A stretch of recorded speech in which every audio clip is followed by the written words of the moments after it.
Good morning and welcome to another Nerdy Catholic vlog. There's some books of the Bible that I just did not read when I was growing up as an evangelical, pretty much because they weren't in my Bible. The second book of Maccabees is one of those. It was the first reading in Mass last week, and I just wanted to share some insights that I got from that reading coming up.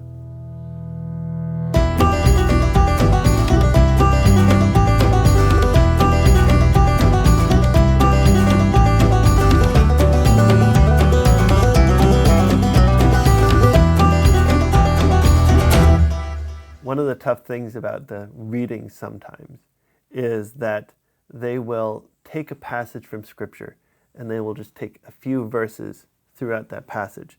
And so sometimes you will have like 2 or 3 verses, then a gap, then another 3 or 4 verses, another group of verses, then maybe even another gap, and then more verses. And so you don't always get all of the verses in there. And sometimes those verses in the middle are really important. So I want to first read the passage as it is in the lectionary. A reading from the second book of Maccabees. It happened that 7 brothers with their mother were arrested and tortured with whips and scourges by the king to force them to eat pork in violation of God's law.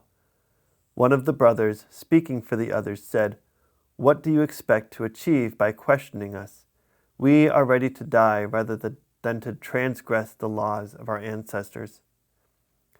At the point of death, he said, "You accursed fiend, you are depriving us of this present life, but the King of the world will raise us up to live again forever.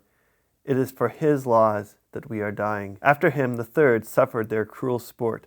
He put out his tongue at once when told to do so, and bravely held out his hands as he spoke these noble words. "It was from heaven that I received these. For the sake of his laws I disdain them. For him I hope to receive them again." Even the king and his attendants marveled at the young man's courage, because he regarded his suffering as nothing. After he died, they tortured and maltreated the 4th brother in the same way. When he was near death, he said, "It is my choice to die at the hands of men, with the hope God gives of being raised up by him. But for you, there will be no resurrection to life." So when I was in Mass last week, I got there about 20 minutes early because one of my daughters was singing in the choir, so I had to bring her to prepare, and so I had about 20 minutes to sit in the pew before Mass started, and so I read through the readings. I noticed that this reading is from the second book of Maccabees, but it's 2 Maccabees 7, 1 through 2, and then 9 through 14. So there were 7 brothers and their mother that were tortured, and so it starts out one of the brothers speaking for the others. So he's the first person who was being tortured. They don't really say how he was tortured. They only tell us what he said at the point of his death. And then we go on to the next verse in here, and it says, "After the third suffered their cruel sport." So we're skipping over the second brother being tortured. And so they didn't say in the passage how these brothers were being tortured and killed. And so I decided to read the whole 7th chapter of the second book of Maccabees. I want to warn you that these passages are going to get a little graphic. And so if you easily get squeamish, please fast forward to the time code right here, and we will skip over all of these graphic descriptions. So after verse 2, when the first brother speaks, verse 3 says, "At that the king, in a fury, gave orders to have pans and cauldrons heated. While they were being quickly heated, he commanded his executioners to cut out the tongue of the one who had spoken for the others, to scalp him and cut off his hands and feet, while the rest of his brothers and his mother looked on." So these are pretty bad tortures. They were being very brutal to these men. It then says, "When he was completely maimed but still breathing, the king ordered them to carry him to the fire and fry him. As a cloud of smoke spread from the pan, the brothers and their mother encouraged one another to die bravely, saying such words as these: 'The Lord God is looking on, and he truly has compassion on us,' as Moses declared in his canticle when he protested openly with the words, 'And he will have pity on his servants.'" So this woman and 6 of her 7 sons just watched their brother and their son tortured in this horrible way. And they still were able to say that the Lord is looking on and he truly has compassion on us. Who can think that they are experiencing compassion in that moment? And yet their faith let them see that even then God was having compassion on them. And so the second brother came and was tortured in a very similar manner. And then we come back to the reading. And this is where it says, after him the third suffered their cruel sport. He put out his tongue at once when told to do so, and bravely held out his hands. And so he knew it was coming. He saw his first two brothers. He saw them have their tongue cut out. He saw them have their hands cut off. And yet he held out his hands and his tongue so that they would do the same thing to him. And so after all this torture, the third brother, that's when he says, it was from heaven that I received these. For the sake of his law, I disdained them. From him, I hope to receive them again. So he was showing fearlessness. He was showing courage. He said, whatever you do, it doesn't matter. He even said that he disdains his hands. In the Gospels, Jesus tells us, if your eye causes you to sin, pluck it out. It is better for you to lose an eye than to lose your whole self in Gehenna. And if your hand causes you to sin, cut it off. It is better to lose your hand than to suffer eternal punishment in hell. And so he said, I would rather lose them. For the sake of the Lord's law, he disdains them. And he hopes that he will receive them again.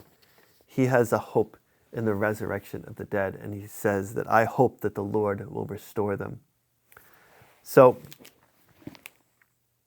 why were they being tortured again? I read through this a couple of times, and it really struck me. There are people in the Old Testament that put up with torture because they were asked to bow down before idols. They were asked to break the first commandment, the most important commandment in Jewish law. And these brothers and their mother, they were being tortured and asked to eat pork.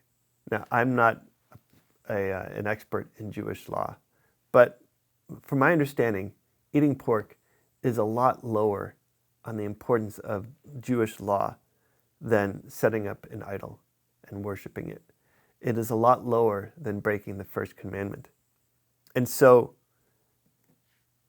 it would seem like it wouldn't be quite as bad to eat a piece of bacon than to set up an idol. But they wanted to follow the whole law of God. And they trusted that God was watching over them.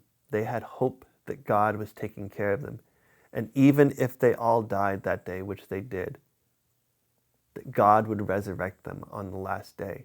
That they, even in this dark hour, they still had hope. And they were willing to go through torture just to uphold every single part of God's law. So what do I take from this passage? The main thing that I take from this passage is I hope that I have that courage. If this ever happens to me, I hope and I don't think that I will ever be tortured on this level in my life because of my faith. But there is more and more opposition to our faith every day in the modern culture. People are being sued for not making a wedding cake for the wedding of two homosexuals. And so there is persecution, not on this level, not of this kind of torture. But believers are going through persecution, even in this country. There is even worse persecution on this level, even in other parts of the world, where people are being tortured for their faith.